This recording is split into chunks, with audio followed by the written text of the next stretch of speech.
Major funding for KPBS Evening Edition has been made possible in part by Anderson Plumbing, Heating and Air, proud to support the mission of KPBS and privileged to serve San Diego clients. Anderson Plumbing, Heating and Air, helping homeowners maintain drain, heating, and cooling systems since 1978. And by the Conrad Prebys Foundation, Darlene Marco Shiley, and by the following.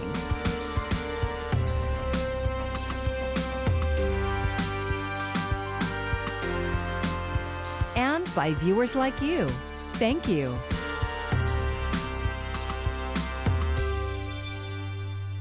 Good evening. It's Thursday, November 26th. Thanks for joining us. I'm John Carroll in for Maya Trabulsi. Tonight, we have a special Thanksgiving holiday evening edition for you. And we begin with the gathering of family and friends, the coming together on this holiday. What is normally one of the busiest travel times of the year, not so much this time around thanks to the COVID-19 pandemic. But for those of you on the move, airports like San Diego International are doing what they can to keep you safe. Travel over the holidays, something else that's going to be very different this year thanks to COVID-19. The hassles of huge crowds may not be such a big concern. AAA predicts at least a 10% drop on the roads. And the same is true for air travel. AAA says less than 2.5 million people will fly somewhere over the 4-day Thanksgiving holiday period. If you are hopping on an airplane, you'll see some COVID-influenced security changes at San Diego International Airport. TSA has taken steps to help protect travelers as well as our own employees. The TSA's Lori Danker says one of those steps is how an agent determines that you are who you say you are. Now you'll just put your ID into a special scanner. Our TSA officer does not need to touch your ID. You're going to be asked to insert your own photo ID into the unit. And in doing so, there's no cross-contamination. Also new is one of those things that used to exist only in the world of sci-fi and comic books. Think Superman's X-ray vision. TSA officers now have a machine that gives them a 3D image of what's inside your carry-on luggage. Our officers are able to manipulate that image on screen, and in doing so, they're able to get a better view of the bag, and that reduces the number of bag checks that passengers will have to undergo.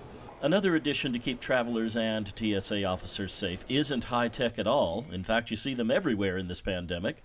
Acrylic barriers. Anywhere where the traveler and the TSA officer come in close contact. The airport has also issued travel tips, nothing too surprising, just a reminder to adhere to all the COVID preventative measures that are so familiar 9 months into the pandemic: masking, distancing, frequent hand washing. They also say everyone should be familiar with requirements of their particular airline and COVID regulations in place at your destination. Finally, an interesting read on how Americans are feeling about flying these days. From the data analytics firm J.D. Power, only 10% of people say they're concerned about COVID when it comes to airport security. The biggest worry people have, 37%, is time spent in the airplane. And for those of you hitting the highways later tonight or over the holiday weekend, the CHP says although you won't see the usual crowded conditions, it's still advised to give yourself plenty of time. Another holiday tradition that is a bit different this year, helping those in need. Annual Thanksgiving dinner events are having to adjust due to the pandemic. KPBS reporter Jacob Ayers shows us what's being done to keep the holiday spirit alive. This Thanksgiving looks different at Father Joe's Villages. Rather than serving up a sit-down meal, Father Joe's passed out to-go boxes of food and backpacks filled with hygiene and PPE essentials. We won't have congregate dining because we want to keep people safe, but we will have a turkey and all the trimmings. We're going to try to make it as festive as possible. Well, we will also include a backpack. Everyone who comes will walk away with a backpack. The backpack will have hygiene kits. We'll have PPEs like masks and sanitizing. We'll also have a letter of encouragement. Deacon Jim Vargas is the president and CEO of Father Joe's Villages and says this year's event holds additional significance as the COVID-19 pandemic has increased food insecurity in San Diego. Behind me, I have what's called the Franklin Antonio Public Lunch Line, and this is something that has been open to the community, those who are not necessarily residents with us and on the streets, and so it's been their sometimes main meal of the day, so they come in for a lunch. Because of the increased food insecurity, we've extended this to breakfast and dinner as well. So we've been serving 3 meals a day here, as well as the 3 meals that we always serve for those who are residing with us. Even the annual Father Joe's 5K fundraiser had to adapt to COVID-19. It went virtual, with participants running on their own instead of in a big group in Balboa Park. The proceeds go to fund the meals that we serve here throughout the year. And basically, we typically gather about $400,000, and I'm concerned about that because our registrations are down this year. Deacon Vargas says that Father Joe's Villages will continue to provide 3 daily meals to those in need and also provide a Christmas meal next month. Jacob Ayer, KPBS News. Throughout the county, many groups are coming together to help those in need this holiday season. In the South Bay, 350 local military families got produce boxes and essentials at a drive-through food distribution program. That recent event was the 3rd this year put on by the USO, another scheduled for December 18th. Many organizations are seeing a greater need because of the pandemic and increasing unemployment. Despite COVID-19 closures, the Oceanside Boys and Girls Club has kept its doors open to serve kids and families in that community. KPBS North County reporter Tanya Thorne gives us a look at their current operations. When the pandemic shut down the Oceanside Boys and Girls Club in March, CEO Jody Diamond and her staff reached out to the youth they served to see how they were coping. What we heard was truly heartbreaking. They were hungry. And that is when the team came together and said, we've got to do something about it. We can't let our children go hungry. With a commercial kitchen available in their facility, the staff got to work to prepare homemade meals and distribute them to the community. If there was a need, we were going to provide it. And to date, since May 4th, we have provided almost 33,000 meals and snacks to those that are in need. The emergency food program allowed the club to come up with a plan to get children back into their facility. In June, they were able to open their doors. The club is now assisting 200 youth with virtual learning, academic support, a daily meal, and socially distanced recreational activities. It's a small number compared to the 1,400 youth they serve daily pre-COVID. Diamond says the opening of the club is vital to North County youth and their futures. They'll stay in school. They won't get into risky behaviors. They'll graduate, and our hope is that they graduate, not only graduate, but graduate with that plan for the future. The club has also continued their program to assist adults with disabilities virtually, and Diamond says there is full attendance. Tanya Thorne, KPBS News. That story was produced with support from the Economic Hardship Reporting Project. The pandemic isn't the only reason for empty seats around the Thanksgiving table. Politics in the presidential race have fractured some family dynamics. KPBS's Amitha Sharma looks at how some San Diegans are coping. All it took was talk of the recent rise in COVID-19 cases for Jonathan Hansen and his brother-in-law to get into a dust-up. The brother-in-law defended President Trump's pandemic response. Hansen disagreed. He started raising his voice. I raised my voice. I said a curse word. All in front of their kids. Hansen says he reached for his shoes to leave when his brother-in-law... He grabbed the shoes, checked them out the door, and then he just kind of pushed, like, open-handed punch out, just punch me out. Hansen says his sister then appeared and hit him too. He called police. I was in shock. And these are my sister who I love dearly. It's my brother-in-law who I also love dearly. Family fights continue to erupt nationwide as siblings, parents and children, and couples divide over Trump. Rifts have developed over the president's comments about immigrants, women, and minorities, the sexual assault allegations against him, his administration's caging of migrant children, his handling of the pandemic, and now his false voter fraud claims in the race he lost to President-elect Joe Biden this month. I regularly hear people sharing about the pain they have, that they can't talk with their brother anymore. David Peters is a San Diego marriage and family therapist. Their parents won't talk with them anymore, that the family just can't relax together. People are afraid, people are hurting, People feel shamed and bitterness is rising. Peter says science explains how emotions get so charged. Politics in the mind sits in the same space as religion. It's that deep because it has to do with which tribe I'm with. Hansen, a real estate contractor, says he's puzzled that his siblings and parents, all Mormon, have supported a president whose conduct contradicts their religion. It's not what we were taught growing up, to love one another, to turn the other cheek, to be more compassionate and empathetic, to listen. He also wonders why his mom, a nurse, has been reluctant to wear a mask. He'll go off on, oh, that's an overreach of the government. Hansen says the cognitive dissonance is unbearable. We can't even hang out together. I mean, it's too incendiary. Retired teacher and Trump supporter Diane Pearson says political arguments with her youngest child, Benjamin Goodwin, a senior at UC Davis, have cut deep. I was even moved to tears several times, just kind of afterward, just going away and crying on my own, because I was so sad that after several years of college, that he seems to have so far become pretty closed-minded. Pearson says she likes Trump because he opposes abortion rights. She also favors his immigration policy. I think that the wall is a good idea.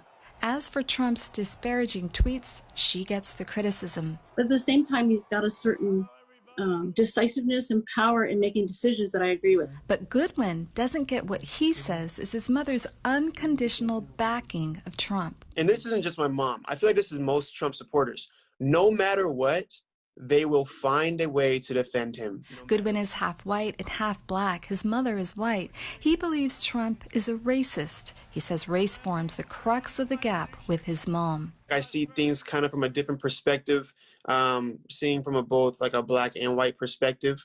And I feel like my mom can only really see things from a white person's point of view. Family therapist Peter says he counsels his clients to apologize for heated exchanges, refrain from talking politics, and not to give up. The worst thing you can do is cut off relationships with family members. Jonathan Hansen and his girlfriend, Crystal Coleman, hope to mend fences with his siblings and parents. But she says they wrestle with telling them that everyone makes mistakes and that Trump supporters were misled by his lies. Then the other part of me goes, how could you not realize what he was doing? How could you not see it? How could you not hear it? And your silence was your consent, if nothing else. And how do we get past that? What Hansen knows for sure is, I miss sitting with my mom and being with my mom, who loves me, who raised me, took care of me, having tea with her, having a nice meal with her, laughing, talking about her grandkids. Amita Sharma, KPBS News. Looking for more common ground, understanding, and forgiving. So those are things that can help us get through what's been a rough 2020. KPBS anchor Maya Trabulsi spoke with Rabbi Lori Koski on ways to cope. Rabbi Lori Koski, thank you so much for joining me today. Thank you for inviting me to join you, Maya. When you think back on the year 2020, how do you reflect on it? We started last year with 2020 foresight, and now we have to use 2020 hindsight, right, to figure out what happened this year and what do we make of it. The one thing that I know about a lot of folks, with all the big categories of things that happened to us this year, is I've seen a lot of resiliency. Resiliency in ways that I don't think people knew that they were resilient. We have all completely changed our lifestyles. This Thanksgiving, we are asked to remain distant from our loved ones. And so loneliness really will set in for many people. Can you talk to us about that? I think there's so many levels of loneliness during this time. I know people who are older, in their 80s and 90s, who really see that as healthy as they will be, they are now, and that part of their lives is leaving them. And there's the loneliness of being alone in your home. So many people are truly alone. There's the loneliness of being without our family. Each of us knows where we sit at Thanksgiving. Each of us knows the thing that we groan about, like, oh God, are we going to do that again? But the joy of doing it anyway, and how precious it would be for us to do, even the things that annoy us would be precious for us to do this year, right? But there's all different kinds of loneliness. And I think sometimes we have to sit with it, make it a friend, and then figure out what works for us to get past it. Is it a Zoom lesson? Is it seeing a concert on Zoom? Is it talking to our friends on Zoom? Is it taking a walk outside? We're so lucky to live in San Diego. We can actually walk out our doors wherever we are, take a big breath, breathe the air, put on our masks, walk by our neighbors, wave hello to them, and do things that make us feel good. Some people will feel good by finishing a book or watching a Netflix series. The most important thing is to know ourselves a little bit so that we can tell what's going to make us feel better, each of us, in a time where we know coming ahead could be pretty lonely and pretty desolate. Rabbi, you are an educator as well. So can you give us your perspective on how families, especially families of school-aged children, can use this time to focus on positive things as they continue to endure? It's very hard for families right now. This is vacation week, and think of it, usually that Thanksgiving vacation is a chance for families to get together, but families have had a whole lot of togetherness. And I'm watching families that are trying to educate their children, especially people with small children, keep them interested in being on those Zooms, interested in their education. And it takes a lot from parents, as much as it does from children. And the thing that I've seen so much with parents, as hard as this time is, so many parents know that this may be a great gift in their lives forever, that they will maybe never again have this consistent time with their own children. And for those of us who were running hard, really hard before COVID hit our society, for those of us who didn't have the time to really be present with our children, this has been a true gift that for many reasons we hope we wouldn't have again, but for many reasons we would also cherish for the rest of our lives. Rabbi Lori Koski, thank you so much for your wisdom today. Thank you for inviting me to talk to you.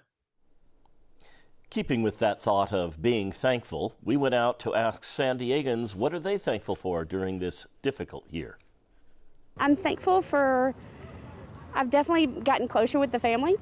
So I have tried to find the good in the pandemic and everything that's come about. So I'm definitely thankful for my family more than I ever have been. I'm thankful for not having COVID. I'm thankful for my family, my parents, my beautiful girlfriend over there. Yeah, I'm thankful for being alive so far. I mean, it's been a tough year. I didn't have a job the first 6 months, and it was pretty tough. And we needed it. So I'm glad I have a job now, a stable job. I have money, I have a family. And I think the most important thing is having my family next to me through thick and thin.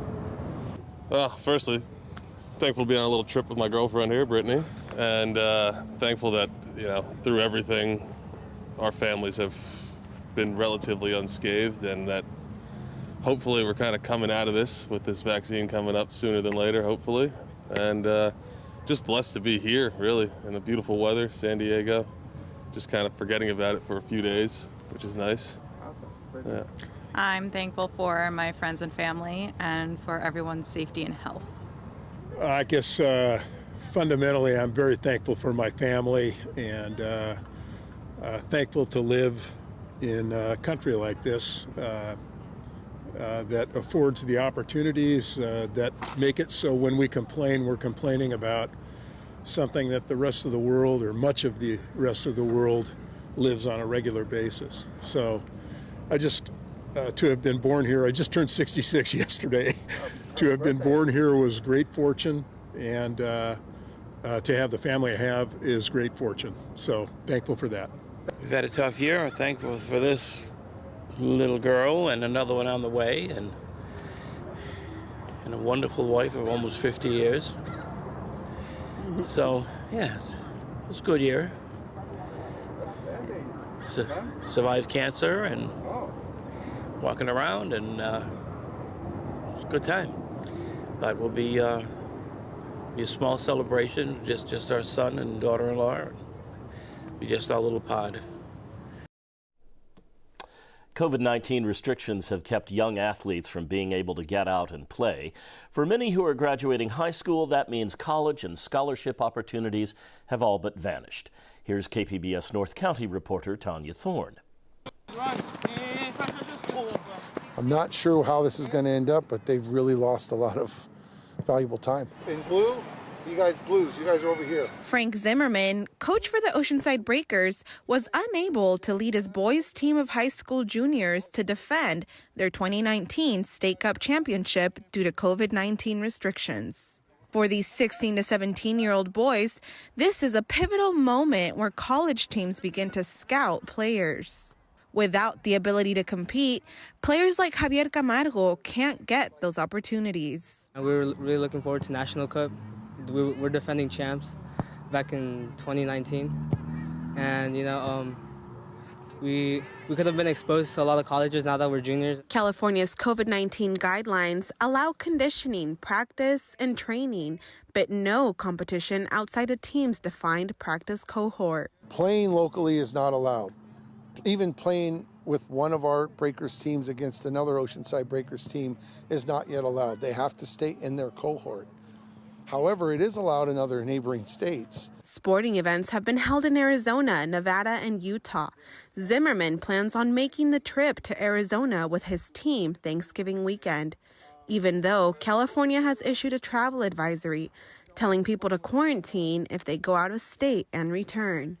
Christian McElroy, an Oceanside Breaker, is looking forward to playing in front of college coaches when his team travels to the Arizona tournament. We just want to play, and we're not allowed to play in California, so whenever we get a chance, it'll be good. With the restrictions on competitive play, sports clubs throughout San Diego are struggling to keep running.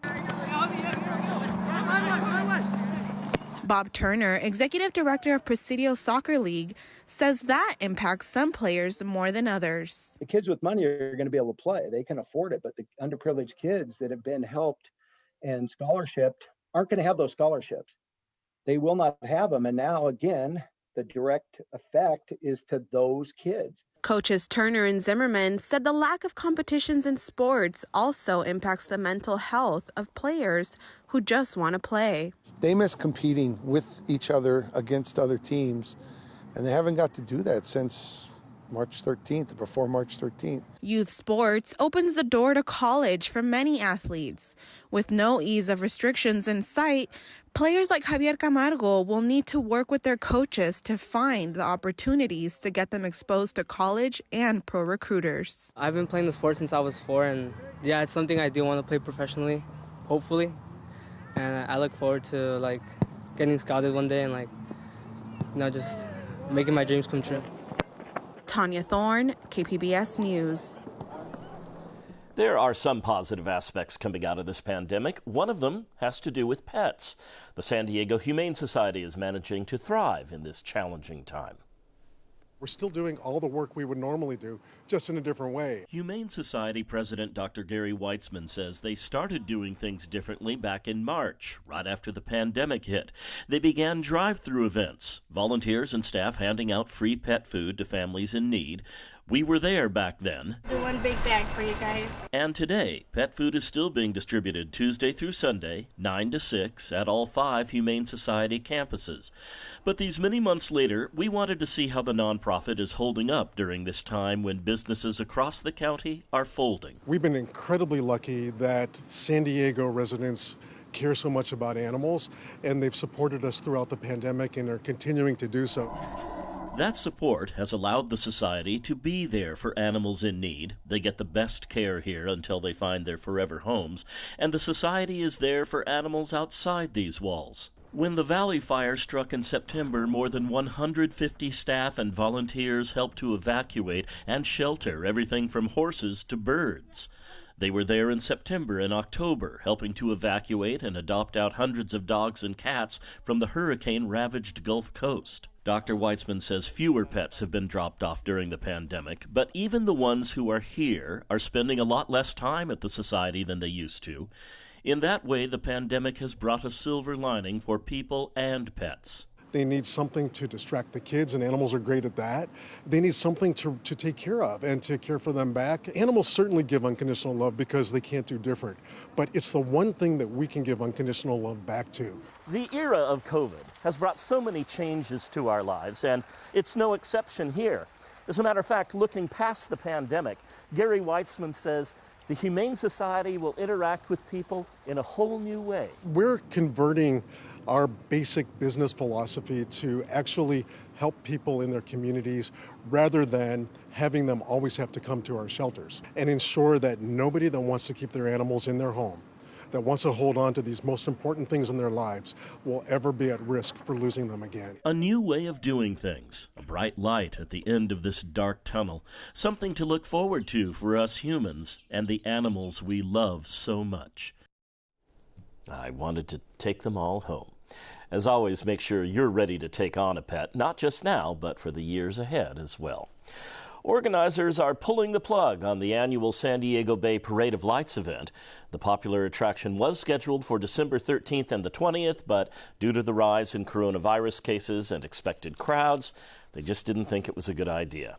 This was to be the parade's 49th year. It routinely brings crowds of more than 100,000 to the bay to watch the nearly 100 boats decked out in colorful lights and decorations. Charlie Brown and the Peanuts Gang are returning to PBS. Apple and PBS inked a deal to show the beloved holiday specials on broadcast TV. So if you missed a Charlie Brown Thanksgiving, which aired last Sunday night, you'll be able to watch a Charlie Brown Christmas.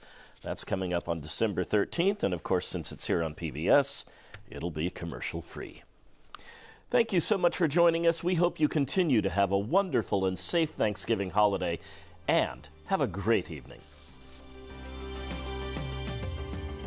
Major funding for KPBS Evening Edition has been made possible in part by Anderson Plumbing, Heating and Air, proud to support the mission of KPBS and privileged to serve San Diego clients. Anderson Plumbing, Heating and Air, helping homeowners maintain drain, heating, and cooling systems since 1978.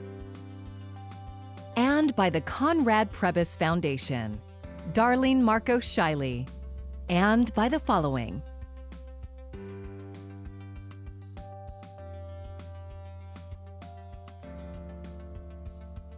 and by viewers like you. Thank you.